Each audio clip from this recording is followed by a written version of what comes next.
Hello guys, most welcome. हम कर रहे हैं कॉर्पोरेट अकाउंटिंग। कॉर्पोरेट अकाउंटिंग के अंदर चैप्टर नंबर हमारा 5 चल रहा है, that is redemption of preference shares.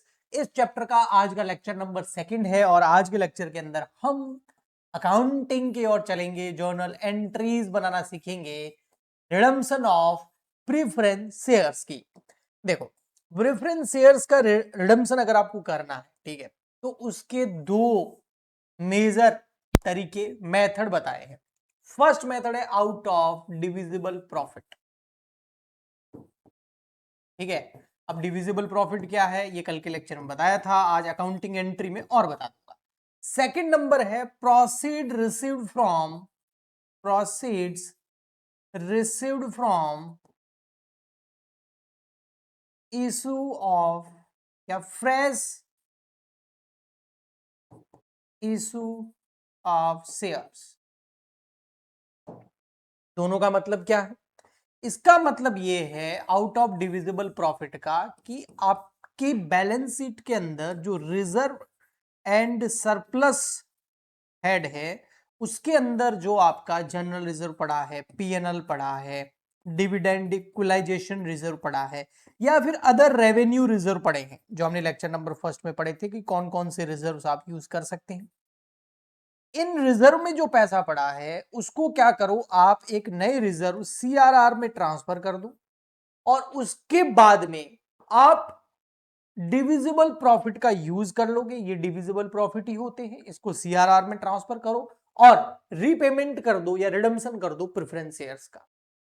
Proceed receive from fresh issue share का मतलब है कंपनी क्या करे, सबसे पहले तो new shares, new fresh shares, देखो फ्रेश वर्ड आ गया ना, न्यू शेयर्स इशू कर दे पब्लिक को, पब्लिक में नए शेयर इशू कर दे और वहां से जो कैपिटल आएगी, शेयर कैपिटल यानी कि पैसा जो आएगा, उस पैसे का, उस मनी का यूज कर दे रिडम्पशन ऑफ प्रेफरेंस शेयर्स में, यानी कि प्रेफरेंस शेयर होल्डर को रीपेमेंट करने में, नए शेयर इशू करने से जो पैसा आया है उसका यूज कर ले। तो इन दोनों ही मेथड के अंदर अकाउंटिंग ट्रीटमेंट क्या क्या होता है आइए समझते हैं। सबसे फर्स्ट मैं आपको बता रहा हूं आउट ऑफ डिविजिबल प्रॉफिट। यहां पर मैं अकाउंटिंग एंट्री करवा रहा हूं, लेकिन जर्नल का फॉर्मेट नहीं बनाऊंगा, वो न्यूमेरिकल क्वेश्चन करते हम समय हम बनाएंगे, अभी तो समझते हैं। सबसे फर्स्ट एंट्री जो इसके अंदर होगी, इसको आप ए मेथड मान लो भले। एंट्री नंबर 1 जो होगी उसमें आपका रिडम्पशन ड्यू होगा। सबसे पहले क्या होगा, रिडम्पशन ड्यू होगा। जब रिडम्पशन ड्यू करेंगे ना, तो रिडम्पशन दो तरीके से हम कर सकते हैं, यानी कि रीपेमेंट दो तरीके से कर सकते हैं। जैसे इशू भी शेयर को दो तरीके से कर सकते हैं, इशू एट पार कर सकते हैं या प्रीमियम पे कर सकते हैं। ऐसे कैसे रिडम्पशन भी एट पार या प्रीमियम हो सकता है, रीपेमेंट भी। तो अगर एट पार हम रिडम्पशन कर रहे हैं या फिर प्रीमियम पे रिडम्पशन कर रहे हैं, अगर आप एट पार रिडम्पशन कर रहे हो यानी कि 10 रुपए का शेयर है और उसके बदले में 10 रुपए ही आप लौटाओगे, तो उस केस के अंदर जो अकाउंटिंग एंट्री होगी वो क्या होगा कि आपकी कैपिटल तो कम होगी रिडम्पशन से, नए शेयर इशू करते हैं ना तो कैपिटल बढ़ती है, लायबिलिटी बढ़ती है, लेकिन यहां तो शेयर होल्डर को उनका पैसा वापस दे रहे हैं, तो हमारी लायबिलिटी यानी कि हमारी जो कैपिटल है वो रिड्यूस हो जाएगी। और कैपिटल को रिड्यूस करने के लिए हमको हमेशा लायबिलिटी को कम करने के लिए उसको डेबिट करना पड़ता है। तो यहां पर एंट्री हो जाएगी percentage preference share capital account debit. क्या ये पेमेंट कर दे, टू बैंक कर दे? नहीं, पहले ड्यू करेंगे ना, तो किसको पैसा देना है, प्रेफरेंस शेयर होल्डर को। तो एक लायबिलिटी खत्म और एक नई लायबिलिटी यहां पर जनरेट कर दी प्रेफरेंस शेयर होल्डर नाम से। ओके, जब पेमेंट करेंगे तो ये प्रेफरेंस शेयर होल्डर नाम की लायबिलिटी खत्म करके टू बैंक कर देंगे। ओके जी, तो ये एट पार अगर हम रिडम्पशन ड्यू करते हैं, तो प्रीमियम पे करते हैं तो सेम एंट्री होगी, बट प्रीमियम रिडम्पशन के टाइम हमारे लिए लॉस होता है, 100 के बदले में 110 रुपए देने पड़ेंगे, 10 रुपए ज्यादा देने पड़ेंगे, तो लॉस डेबिट हो जाएगा। तो एंट्री हो जाएगी यहां पर percentage sorry preference share capital account तो हो जाएगा डेबिट क्योंकि लायबिलिटी खत्म। Premium on redemption of preference shares account debit, to preference share holder.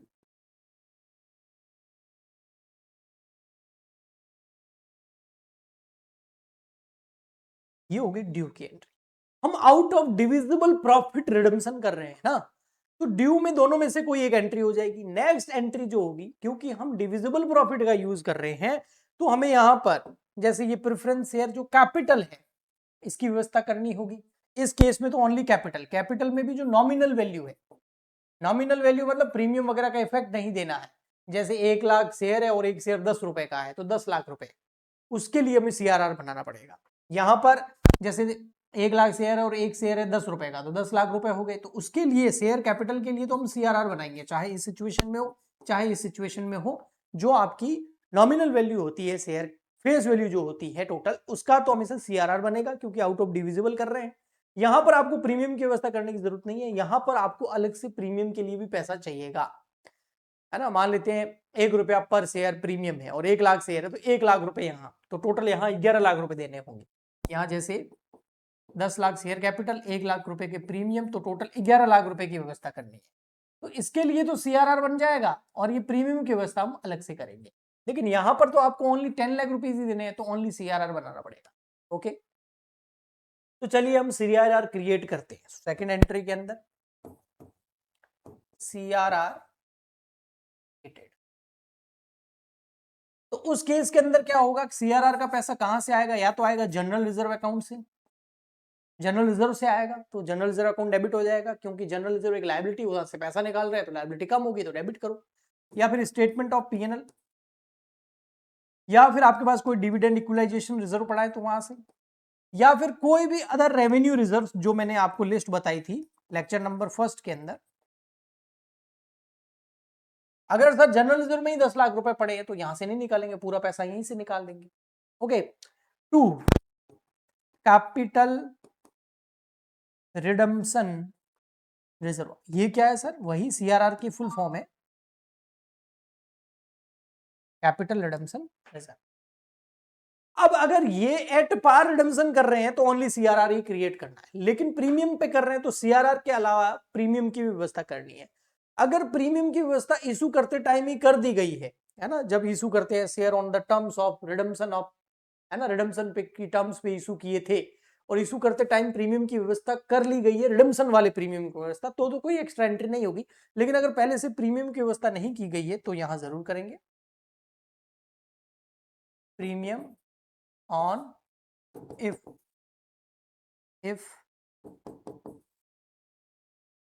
redemption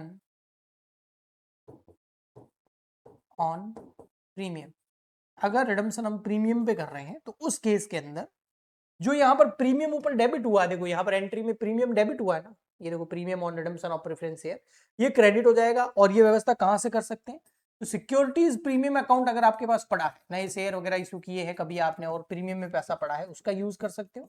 वहां नहीं है तो फिर जनरल रिजर्व का यूज कर सकते हो, जीआर जिसको मैंने ऊपर लिखा है। वहां पर भी नहीं है तो फिर पीएनएल का यूज कर सकते हो, पीएनएल पे भी नहीं है तो कोई अदर रिजर्व का यूज कर सकते हो, अदर रेवेन्यू रिजर्व्स। और ऊपर जो प्रीमियम डेबिट हुआ है वो यहां क्रेडिट हो जाएगा, premium on redemption of preference share.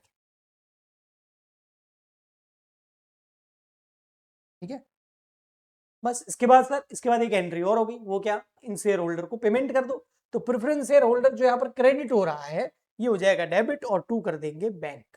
Entry हो जाएगी 4th number, payment to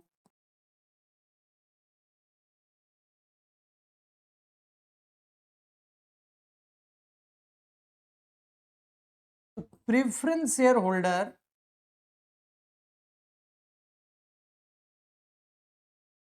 account debit, 2 कर देंगे, ये हो गया पेमेंट। ओके, तो ये हो गया आउट ऑफ डिविजिबल प्रॉफिट का यूज करके अगर हम शेयर्स का, प्रेफरेंस शेयर्स का रिडम्पशन करते।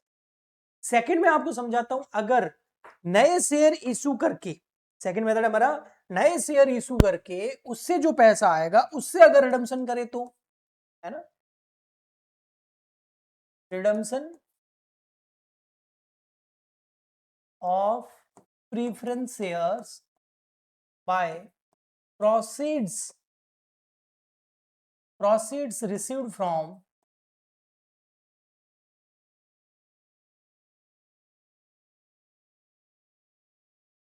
fresh issue of shares। तो सबसे पहले यहां पर भी रिडम्पशन क्या होगा, फर्स्ट एंट्री होगी, रिडम्पशन क्या होगा, ड्यू होगा। रिडम्पशन के ड्यू की एंट्री वही होगी जो हमने आउट ऑफ डिविजिबल प्रॉफिट करी थी, इस एंट्री की बात कर रहा हूं। ये रिडम्पशन ड्यू वाली सेम एंट्री होगी दोनों। चलिए मैं फटाफट से कर देता हूं। अगर रिडम्पशन ड्यू होगा, तो रिडम्पशन जो हम प्रेफरेंस शेयर का करेंगे या तो एट पार कर सकते हैं या फिर प्रीमियम कर सकते हैं। दोनों की एंट्री अभी मैंने आपको सिखाई थी, मैं फटाफट से कर देता हूं। अगर एट पार रिडम्पशन करेंगे तो प्रीफरेंस शेयर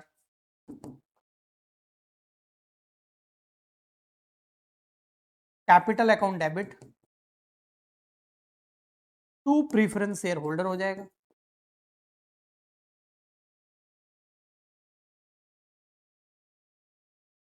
ठीक है। अगर हम ऑन प्रीमियम रिडम्पशन करते हैं ड्यू, तो उस केस के अंदर percentage preference share capital account तो डेबिट हो जाएगा, प्रीमियम भी आएगा, तो premium on redemption of preference share account debit to preference share holder.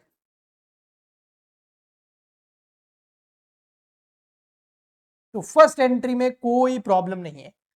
तो सर प्रॉब्लम कहां है? प्रॉब्लम है भैया सेकंड एंट्री में, जब अब ये प्रेफरेंस शेयर होल्डर को भैया पैसे देने हैं, या 10 लाख देने हैं, वहां मान लेते हैं 11 लाख रुपए देने, वो कहां से आएंगे? तो उसके लिए हम क्या करते हैं, फ्रेश न्यू शेयर्स या फ्रेश या न्यू शेयर्स इशू।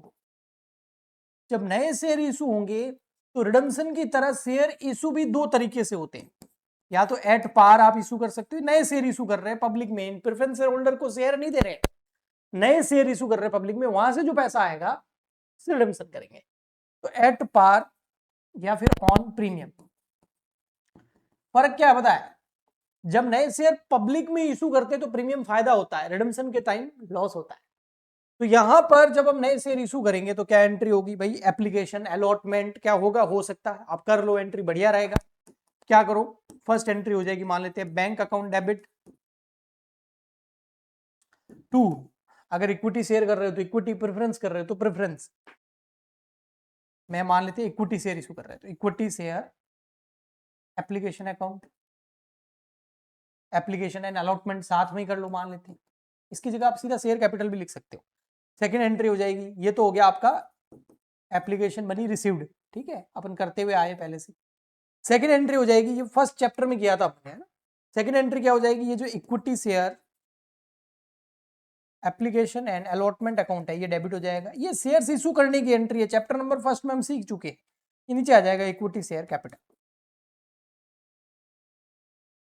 अगर एट पार नए शेयर इशू करते हैं तो। अगर प्रीमियम पे करते हैं तो यहां पर फर्स्ट एंट्री हो जाएगी bank account debit, first entry में कोई फर्क नहीं होगा, बस अमाउंट ज्यादा आएगा, to equity share application and allotment. Second entry हो जाएगी यहां पर इक्विटी शेयर, अगर सर इक्विटी की जगह प्रेफरेंस दे रहे हैं तो वो होंगे application and allotment account debit to securities premium, यहां पर प्रीमियम क्रेडिट होगा क्योंकि प्रीमियम फायदा है, और ये जो प्रीमियम आ रहा है इसका यूज हम इस प्रीमियम के लिए कर सकते हैं, टू इक्विटी शेयर कैपिटल। यानी कि नए शेयर इशू करने से जो प्रीमियम का पैसा आ रहा है, अगर प्रीमियम पे इशू कर रहे हैं तो इस प्रीमियम का यूज ये जो रिडम्पशन पे हमको प्रीमियम का पैसा चाहिए उसके लिए कर सकते हैं। तो ये हो गया आपका नए शेयर इशू करने से पैसा आ गया। अब थर्ड नंबर एंट्री पता है क्या होगी, वो होगी अगर आप if redemption due on premium, अगर रिडम्पशन प्रीमियम पे कर रहे हो केवल और केवल इस सिचुएशन के अंदर, ओनली इस सिचुएशन के अंदर ये सिचुएशन है, तो फिर या तो ये एंट्री हो जाएगी, ये हो जाएगी फ्री। लेकिन अगर प्रीमियम की व्यवस्था करनी है, सीआरआर नहीं बनेगा, सीआरआर बनाने की जरूरत ही नहीं है क्योंकि कैपिटल ऑलरेडी क्रेडिट हो गई है। देखो यहाँ पर CRR only out of divisible profit में बनता है, वो भी जो प्रेफरेंस शेयर कैपिटल है उस अमाउंट से, लेकिन इस केस में सीआरआर नहीं बनाना है।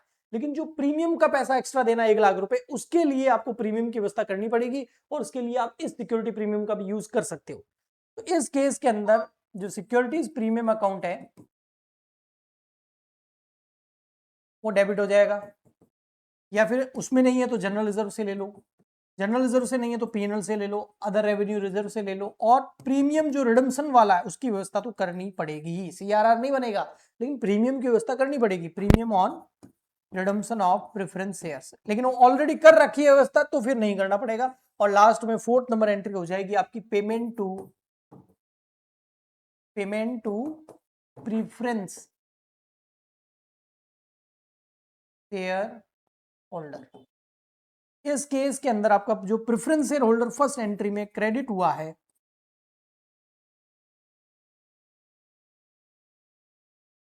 वो डेबिट हो जाएगा और टू बैंक कर देंगे। कई बार क्या होता है कि लिक्विडिटी की कमी होती है, इस केस में तो नहीं होगी क्योंकि नए शेयर इशू कर दिए हैं तो लिक्विडिटी की कमी होगी नहीं, है ना। ये देखो जब हम रिडम्पशन करते हैं नए शेयर इशू करके तो लिक्विडिटी की कमी नहीं होती है, नए शेयर इशू करने से पैसा आता है, कैश आता है, बैंक में पैसा आता है तो कंपनी पेमेंट कर देती है। लेकिन आउट ऑफ डिविजिबल प्रॉफिट से जब हम रिडम्पशन करते हैं तो इस केस के अंदर हम रिजर्व से निकाल रहे होते हैं ना, सोर्स हमारा रिजर्व होते हैं, तो उस केस के अंदर कई बार लिक्विडिटी की कमी हो जाती है, तो कई बार कंपनी इन्वेस्टमेंट बेच देती है, तो इन्वेस्टमेंट बेचने की एंट्री बहुत ईजी होती है, बैंक अकाउंट डेबिट हो जाएगा, इन्वेस्टमेंट क्रेडिट हो जाएंगे, प्रॉफिट होगा तो क्रेडिट, लॉस होगा तो डेबिट। तो वो कोई अगर क्वेश्चन हम कराऊंगा, मतलब मैं आपको क्वेश्चन कोई कराऊंगा तो उसमें मैं आपको बता दूंगा। तो आई होप आपको अकाउंटिंग ट्रीटमेंट इसका अच्छे से समझ में आ गया होगा। तो हम मिलते हैं लेक्चर नंबर 3 के अंदर एक न्यूमेरिकल क्वेश्चन के अंदर। आपको अगर ये वीडियो अच्छा लगा है, समझ में आया है, तो प्लीज इस वीडियो को ज्यादा से ज्यादा लाइक करें, चैनल को सब्सक्राइब करें, कमेंट करें, ताकि मैं आपके लिए इसी तरीके के लेक्चर कंटिन्यू लाता रहूं। मिलते हैं नेक्स्ट लेक्चर में, आज के लिए इतना ही, तब तक के लिए गुड बाय।